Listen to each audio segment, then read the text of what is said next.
از ملک شما خوشم اومده. بریم بیرون قولنامه رو بنویسیم، پول کمیسیون ندیم. مشکلش حل. آره موافقم، ولی خب این بونگایی رو چجور بپیچونیمش؟ اونش با من، فقط من هرچی گفتم شما دنده بده. آقایون اگه جفتیتون راضی هستی که من قولنامه رو بنویسم. بله راضی هستیم. فقط اگه شما اجازه بدین ما با مالک محترم بریم سر ملک یه بار دیگه خونه رو ببینیم. این CD ملک ایشونه. یک از شاگردارو فرستادم 3 ساعت فیلم تهیه کرده از تمام جزئیات ملک. 3D مکسش هم موجوده. مکسش هم موجوده. فهمیدی؟ بله. به هر حال من قولنامه رو می‌نویسم. دهنمون خوش شده. ما با اجازه بریم کافه سر کوچه یه قهوه بزنیم بیایم خدمت. قهوه بفرمایید. قهوه اینجا موجوده عزیزم، اسپرسو هر چی بخواید. من قهوه شیرین میخورم. بفرمایید. این شکر.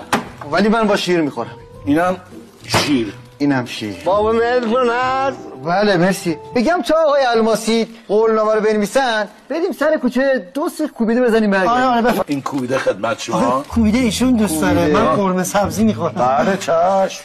این قرمه سبزی. من هر چی فکر میکنم منم قرمه سبزی دوست دارم. بله اینم یه قرمه سبزی دیگه. اینم یه قرمه سبزی دیگه. آخ چی شد؟ مدرسه پسرم تعطیل شد، من باید برم مدرسه. آرتین جانمون. این آرتین پسرتون. آرتین بابا؟ اینم آرتین بابا. من زیاد حالم خوش نیست. باید روزی 2 تا آمپول بزنم تا سرپا بمونه. 2 تا پرستارای نمونه کشور اینجا هستن. این سایزو میخوان یا این سایزو؟ خودکار بده امضا کنید. خودکار بده بهشون. بفرمایید. خودکار.